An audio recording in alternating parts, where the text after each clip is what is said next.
નમસ્કાર દર્શક મિત્રો, મિરર ઓફ ધી વર્લ્ડમાં આપ સૌનું હાર્દિક સ્વાગત છે।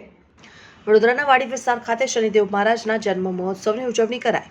વડોદરાના વાડી વિસ્તારમાં આવેલ શનિદેવ મંદિર ખાતે વહેલી સવારથી ધાર્મિક કાર્યક્રમોનો પ્રારંભ કરાશે।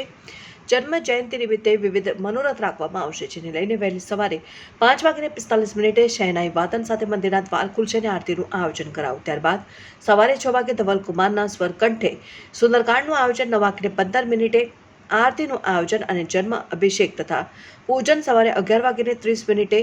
ત્યારબાદ બપોરના 12:30 શનિદેવ મહારાજની જન્મ આરતીનું આયોજન કરાયું। ત્યારબાદ બપોરના 4 વાગ્યાથી 6 વાગ્યા સુધી મંદિરના દ્વાર બંધ કરવામાં આવશે। પ્રોગ્રામમાં શનિ મંદિરના ટ્રસ્ટીઓ દ્વારા ભાવિ ભક્તોને કોઈપણ પ્રકારની અગવડતા ન પડે તે માટે ઠંડા પીવાના પાણીના કુલર, પાણીના સ્પ્રે, ઠંડા પીણા અને છાશની વ્યવસ્થા કરવામાં આવી।